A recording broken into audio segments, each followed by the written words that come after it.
नमस्कार, हरियाणा न्यूज देख रहे हैं आप और मैं हूं आपके साथ हितेंद्र। आपका स्वागत है हमारे खास कार्यक्रम हरियाणा डायरी में। इस कार्यक्रम का एक ही उद्देश्य है कि आप तक हरियाणा के हर उस विकास की जानकारी पहुंच पाए जो मुख्यमंत्री मनोहर लाल के नेतृत्व में लगातार किया जा रहा है। तो बने रहिए हमारे साथ और देखते रहिए हमारा खास कार्यक्रम हरियाणा डायरी।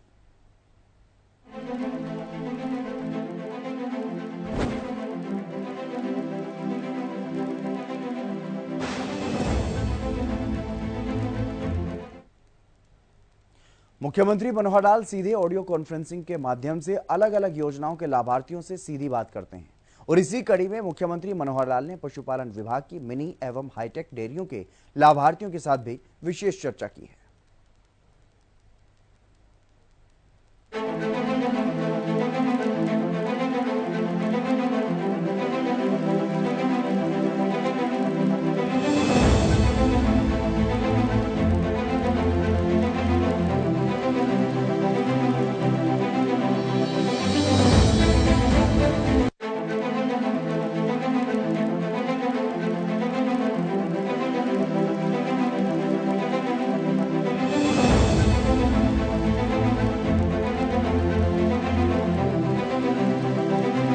हरियाणा के मुख्यमंत्री मनोहर लाल हर वर्ग को ध्यान में रखकर काम कर रहे हैं। हर वर्ग का ध्यान रखते हुए अनगिनत योजनाएं बनाई गई हैं और इनका लाभ प्रदेश के अंतिम व्यक्ति तक पहुंच भी रहा है। बावजूद इसके इन योजनाओं का लाभ लेने में किसी को कोई परेशानी ना हो, इसके लिए खुद मुख्यमंत्री मनोहर लाल अपने विशेष संवाद चर्चा कार्यक्रम की शुरुआत कर चुके हैं, जिसके माध्यम से मुख्यमंत्री मनोहर लाल सीधे ऑडियो कॉन्फ्रेंसिंग के माध्यम से हर बार अलग अलग योजनाओं के लाभार्थियों से सीधी बात करते हैं।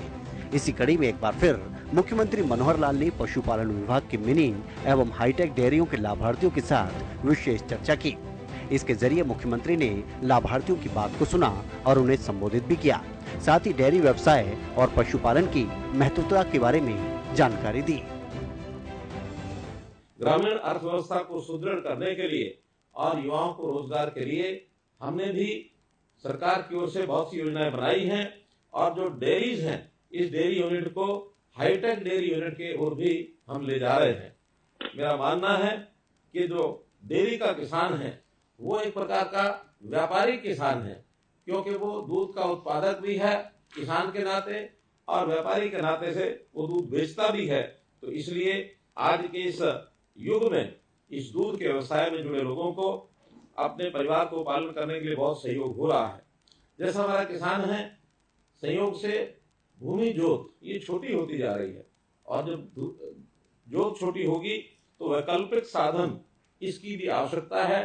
तो उसको तलाशने के लिए अतिरिक्त व्यवसाय के रूप में ये जो दूध उत्पादन का व्यवसाय, ये हमारे किसानों के लिए, ग्रामीण क्षेत्र के युवाओं के लिए और खास करके जैसा मैंने बताया हाईटेक और मिनी डेयरी, इसका जो उपयोग होगा इससे रोजगार के अवसर उसके बढ़ेंगे।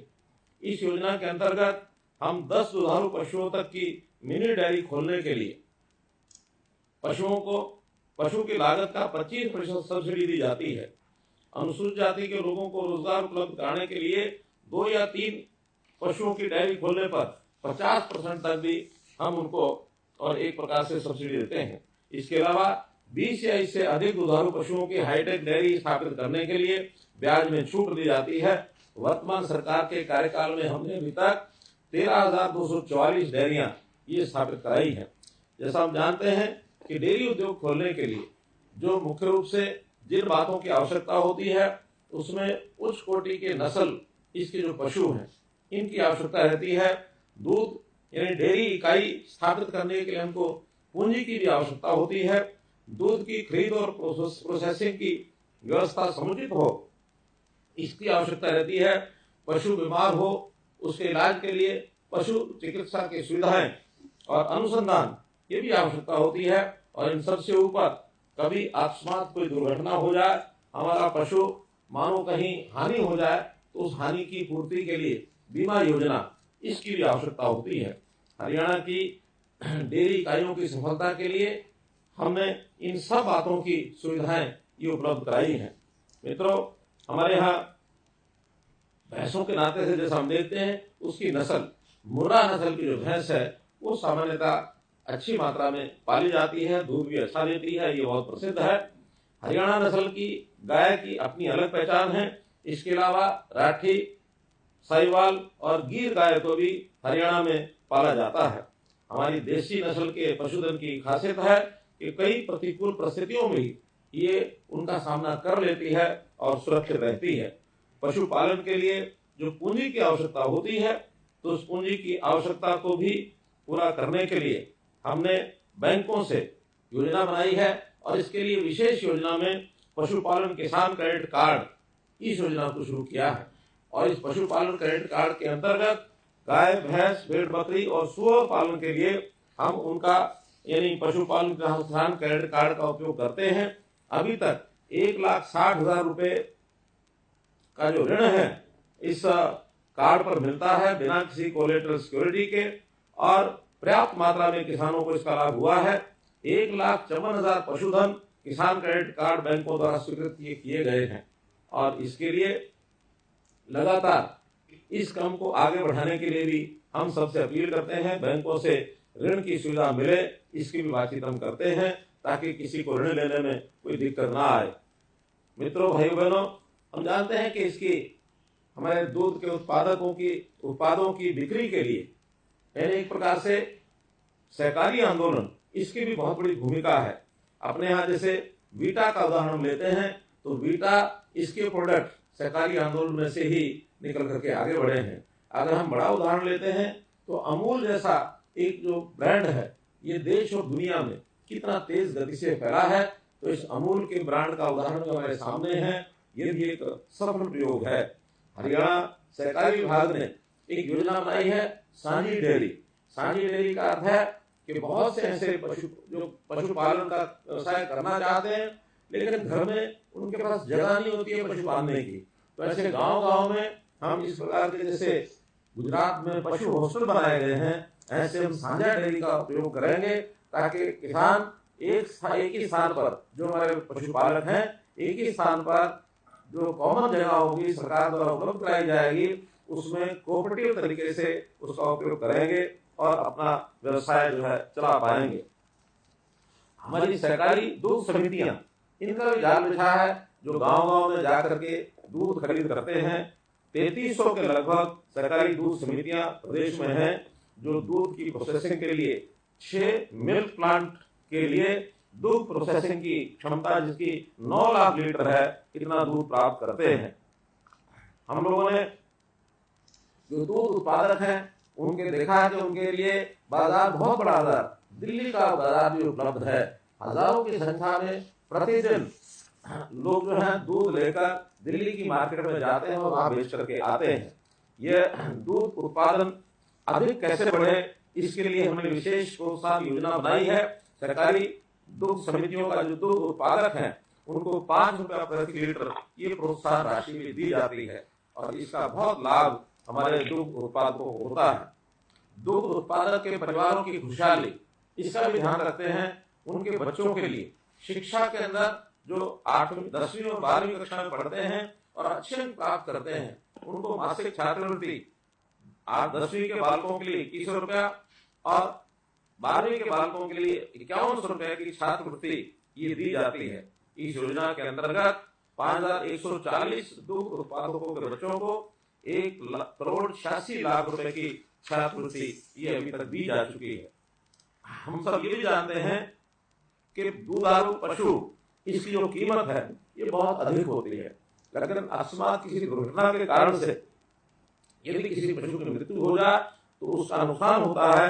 इस नुकसान की भरपाई के लिए भी पंडित दीनदयाल उपाध्याय सामूहिक पशुधन बीमा योजना ये हमने शुरू की है। कोई भी पशुपालक अपने पशु का दूध उत्पादन क्षमता अनुसार 100 से 300 रुपया और छोटे पशु का 25 रुपया प्रीमियम देकर बीमा करवा सकता है। अनुसूचित जाति के पशुपालकों के लिए ये बीमा की राशि जो उसके लिए शुल्क की राशि ये 0 है, अर्थात बीमा मुफ्त में कराया जाता है। अभी तक 8,52,000 ऐसे पशुओं का बीमा ये किया गया है। मेरा आपसे अनुरोध है कि आप भी सब जो भी पशु खरीदते हैं उस पशु का बीमा अवश्य कराएं। इसी प्रकार से जो हमारे सरकारी दूध समितियों के पशु जो हमारे दूध उत्पादक बंधु हैं, अगर किसी दुर्घटना में मानो उनका नुकसान कोई हो जाए, मृत्यु हो जाए, तो उसके लिए भी हम 5 लाख रुपया एक बीमा राशि उसको मिलती थी, अब उसको बढ़ा करके हमने 10 लाख रुपया कर दिया है। इस योजना के अंतर्गत भी बहुत लोगों को लाभ मिला है। लगभग 3 करोड़ 10 लाख रुपए का लाभ ये दिया जा चुका है। मित्रों, हम तो यही कहेंगे कि पशु जो है हमारा जो दूध देता है, ये हमारे लिए एक हमारे परिवार का जैसे सदस्य होता है, उस प्रकार से हम अपने पशु को रखते हैं, उसकी देखभाल करते हैं। विदेशों में भले ही दूध क्रांति में दूध बहुत ज्यादा हो जाता है, लेकिन वहाँ पशु को एक दूध देने वाली मशीन से ज्यादा कुछ नहीं समझा जाता। लेकिन हमारे यहाँ पशु एक जीव जिसका हम अपने परिवार का उसको साथी मानते हैं, परिवार का सदस्य मानते हैं, उसकी पूजा भी करते हैं। जैसा हमारे यहाँ मान्यता है, गाय की पूजा करते हैं, गाय को माँ मानते हैं। तो इस प्रकार से पशु के साथ हमारा जो व्यवहार जिस प्रकार का हम रखते हैं, निश्चित रूप से इस पशुपालन के जो हमारा व्यवसाय है, इसमें हम जहाँ दूध प्राप्त करेंगे वहीं अपने पशुओं की देखभाल ये करना भी बहुत जरूरी है। क्योंकि पशु इसलिए भी हम परिवार का अंग मानते हैं कि हमारे जैसा देखा जाए परिवार में छोटे से लेकर बड़ा तक व्यक्ति यानी मनुष्य ही है जो बचपन से लेकर के और जीवन पर्यंत दूध का उत्पादन करता है। वरना कोई भी अन्य जीव केवल बचपन में तो जो दूध पीते हैं, लेकिन बचपन के बाद दूध पीना वो छोड़ देते हैं। जबकि मनुष्य बचपन से लेके और वृद्धावस्था तक जीवन पर्यंत दूध का उपयोग करता है। तो जहाँ दूध कितनी हमारी महत्वपूर्ण एक व्यवस्था है, एक हमारी आवश्यकता है, इसको पूरा करने के लिए हमको छोटी छोटी बड़ी बड़ी सब इकाइयाँ इसका यानी स्थापना करनी चाहिए और इसको आगे बढ़ावा देना चाहिए। सरकार बढ़ावा देने के लिए बहुत से कार्यक्रम करते हैं। दूध उत्पादकों की कंपटीशन की प्रतियोगिता बढ़े, ज्यादा दूध उत्पाद यानी पशु दूध वाले उनके यहाँ पर आए, तो उसके लिए बहुत से मेले लगाते हैं, बहुत सी प्रतियोगिताएं करते हैं, इनाम भी देते हैं। तो इसका अर्थ यही है कि हम सब लोग व्यवसाय के नाते, खास करके किसान जो है वो अपने व्यवसाय के साथ साथ दूध के व्यवसायों को अच्छा यानी उसको उपयोग करें, और उससे दूध अगर बढ़ेगा तो हमारे गरीब परिवारों की आय भी बढ़ेगी और हम लोग अपने दूध की आवश्यकता को पूरे समाज के लिए पर्याप्त रूप से एक प्रकार से और उसका उपयोग कर सकेंगे, उसका प्रबंध कर सकेंगे। वैसे हमारे प्रदेश की दूध की जो उत्पादन क्षमता है, आसपास के सभी राज्यों में मैं समझता हूँ हम दूसरे तीसरे स्थान पर हैं, लेकिन हम प्रयत्न करके कैसे प्रथम स्थान पर आए, इसकी ओर भी आगे बढ़ने के लिए आप और हम सब मिल करके इस काम को करेंगे। मित्रों, हमने छोटी जो डेयरी है और खास करके देसी नस्ल, इसको बढ़ाने के लिए गौ संवर्धन की दृष्टि से भी 3 से 5 गांव की डेयरी लगाने वाले पशुपालकों को 50% का अनुदान अलग से देने की नई योजना भी बनाई है। और इसके अतिरिक्त जिन परिवारों की आय बहुत कम है, ऐसे परिवारों को अलग से मुख्यमंत्री अंत्योदय परिवार योजना के अंतर्गत कैंप लगा करके उनको बुलाया जाता है और उनसे इस योजना के अंतर्गत लोग आगे बढ़ें, तो इस विभाग की ओर से योजना का लाभ दिलाने के लिए भी प्रयत्न किए जाते हैं। अभी तक 60,000 के आसपास ऐसे युवक हैं जिन्होंने इस योजना को प्राप्त करने के लिए और स्वीकृति दी है। हम लोगों ने उनके नाम बैंकों में भेजे हैं। 20,000 से अधिक आवेदकों को रोजगार के लिए ऋण मिल भी चुका है। तो इस प्रकार से हर दृष्टि से हम लोग इन चीजों को आगे बढ़ाने के लिए और कोई ना कोई कार्यक्रम आगे चला रहे हैं। आप भी कोई ना कोई अच्छा सुझाव हमको दे सकते हैं। अच्छा सुझाव देने के लिए खास करके पशुपालन विभाग की ओर से एक नंबर जारी किया गया है, आप उसको नोट करना चाहे कर लें। उसका जो नंबर है 9500112261। पुनः बोल रहा हूँ 9500112261। यह दूरभाष का एक नंबर है। इस पर हम अपनी बात बता सकते हैं, कोई सुझाव दे सकते हैं, आपकी कोई कठिनाई हो इसके से भी अवगत करा सकते हैं। दूध की बनी वस्तुएं ये तो हमारे यहाँ बहुत एक से एक बढ़कर के पूरे हरियाणा में अलग अलग स्थानों पर हम जैसे देखते हैं बहुत मशहूर चीजें हैं। खास करके मैं नाम लेना चाहूंगा, हाँसी के पेड़े सर्वदूर प्रसिद्ध हैं। रेवाड़ी की बर्फी दूर दूर तो भेजी जाती है, भले ही दूध से बनी नहीं है, लेकिन गोहाना का जलेब ये भी स्वादिष्ट आइटम के नाते से दुनिया में प्रसिद्ध हो चुका है। तो ऐसे अच्छे अच्छे उत्पाद ये हम अपने घरों में भी बना सकते हैं। एक विशेष बात जो इसमें बहुत प्रसन्नता का विषय हमको लगता है कि घरों के अंदर हमारे यहाँ बहनें, माताएं, हमारी बेटियां, वो भी पशुपालन के काम में बहुत अग्रणी रहती हैं। उसका पशु के पालन में सहायता करना, उसका दूध निकालना और बाद में उस दूध से जो प्रोडक्ट बनते हैं, घर के अंदर घी बनाते हैं, दही होती है, लस्सी होती है, ऐसे उत्पाद भी जो बनाते हैं, उसका भी अपने आप में इस अर्थव्यवस्था को बढ़ाने में योगदान होता है। मुख्यमंत्री मनोहर लाल ने कहा कि डेयरियों को हाईटेक किया जा रहा है। बेरोजगार युवा भी रोजगार के लिए पशुपालन कर रहे हैं। गाय के महत्व को भी मुख्यमंत्री ने अपनी बातचीत के जरिए दर्शाया। साथ ही दुग्ध उत्पादन के क्षेत्र में हरियाणा की भूमिका और लाभार्थियों को दी जा रही सब्सिडी और सहायता के बारे में भी बातचीत की।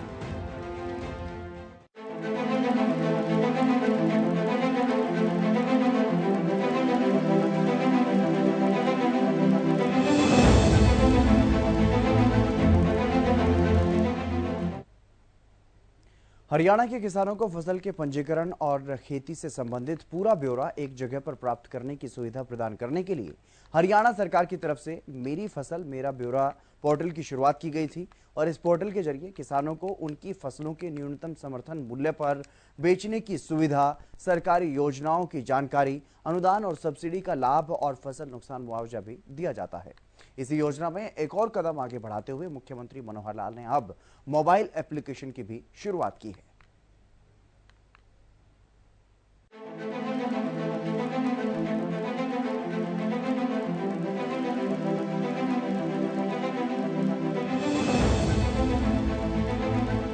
हरियाणा की मनोहर सरकार हर प्रकार से किसानों के हित में कदम उठा रही है। किसानों के लिए अनगिनत योजनाएं हरियाणा सरकार की तरफ से चलाई जा रही है। इसी कड़ी में हरियाणा सरकार द्वारा किसानों की सहायता के लिए मेरी फसल मेरा ब्यौरा पोर्टल की भी शुरुआत की गई थी। इस पोर्टल के जरिए किसानों को उनकी फसलों को न्यूनतम समर्थन मूल्य पर बेचने की सुविधा, सरकारी योजनाओं की जानकारी, अनुदान और सब्सिडी का लाभ, इसके अलावा फसल नुकसान मुआवजा भी दिया जाता है। इसके लिए किसानों को पोर्टल पर जाकर अपना पंजीकरण करवाना होता है। सरकार द्वारा संचालित कृषि से संबंधित सभी योजनाओं का लाभ लेने एवं कृषि उत्पादों को अपने आसपास की मंडियों में न्यूनतम समर्थन मूल्य पर बेचने हेतु किसान सभी रबी फसलों का पंजीकरण मेरी फसल मेरा ब्यौरा पर करवाते हैं। किसानों के लिए इस पोर्टल की शुरुआत की गई थी। मेरी फसल मेरा ब्यौरा पोर्टल पर रजिस्ट्रेशन करवाने के लिए किसान स्वयं से या अपने गांव या नजदीकी अटल सेवा केंद्र या CSC सेंटर पर जाकर ऑनलाइन पंजीकरण करवा सकते हैं। पंजीकरण करवाने के लिए किसानों को अपनी पहचान पत्र, आधार कार्ड, जमीन के कागज, mobile number, passport size photo, निवास प्रमाण पत्र की जरूरत पड़ती है। अब किसानों के लिए रजिस्ट्रेशन प्रक्रिया को और आसान बनाने के लिए हरियाणा सरकार ने एक और महत्वपूर्ण कदम उठाया है। मुख्यमंत्री मनोहर लाल की तरफ से मेरी फसल मेरा ब्यौरा मोबाइल एप्लीकेशन की भी शुरुआत की गई है। इस दौरान मुख्यमंत्री मनोहर लाल ने कहा कि इस पर किसानों की जमीन का 100% पंजीकरण कराया जाएगा और ये साल में 2 बार होगा। किसानों को भी इस योजना का बड़ा लाभ मिल रहा है। हम जानते हैं कि हरियाणा प्रदेश क्या पूरा देश हमारा जो है कृषि प्रधान देश है। प्रदेश में हमारा कृषि प्रधान प्रदेश है और देश के जो अलग अलग अगर हम सेक्टर्स की बात करें तो कृषि क्षेत्र हमारा प्राइमरी क्षेत्र, इसमें हमारी GDP का जो योगदान है वास्तव में जितना होना चाहिए उतना नहीं है। सबसे कम योगदान शायद 17-18% ही है।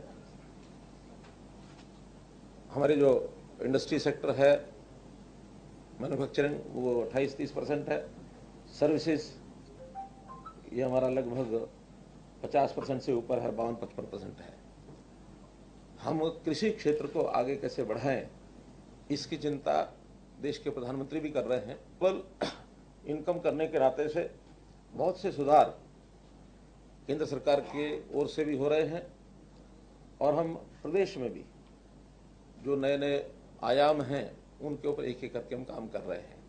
और उसके बाद जो एक कठिनाई आई कि MSP घोषणा होने के बाद भी पैडी और गेहूं इसकी खरीद तो क्योंकि FCI के माध्यम से होती है, केंद्र सरकार करती है, लेकिन बाकी फसलें केंद्र की ओर से नहीं खरीदी जाती। हमने सबसे पहले बाजरा, उसके बाद सरसों और अब सूरजमुखी, एक एक दाना खरीदने की बात कही, उस पर हम खरे उतरे और किसानों को भरपूर लाभ इसके अंदर मिला। और आज हमारा बाजरा बोने वाला किसान, सरसों बोने वाला किसान, सूरजमुखी बोने वाला किसान, वो सब प्रसन्न है।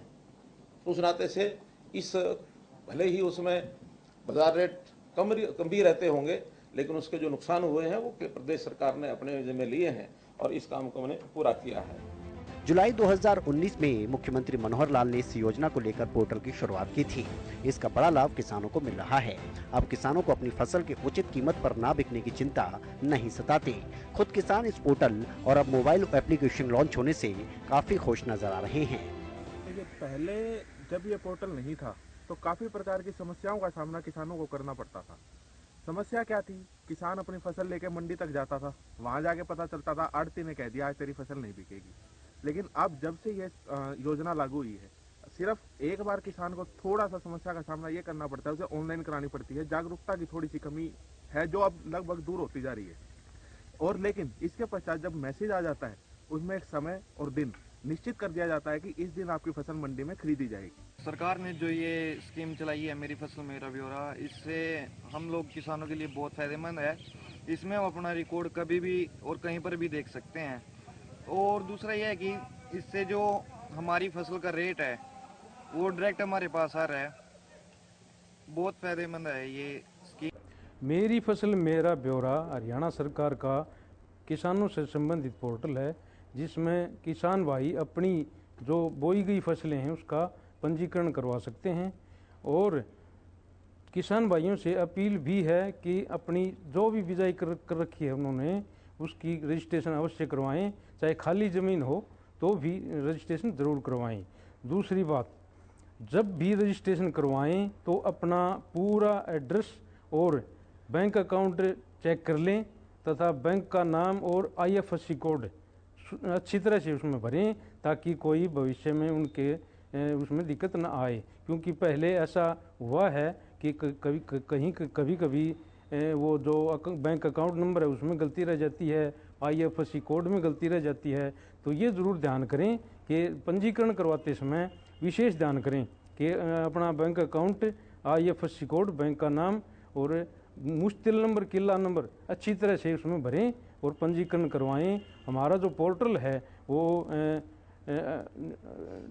www.fasalharyana.org.in, इस पर अपने नज़दीकी कॉमन सर्विस सेंटर पर जाके इसका पंजीकरण करवाएं। या जो जानकार हैं किसान, एंड्रॉयड फ़ोन चलाने वाले हैं, जानकार हैं, तो खुद भी इस पर जाके इस पर पंजीकरण करवा सकते हैं।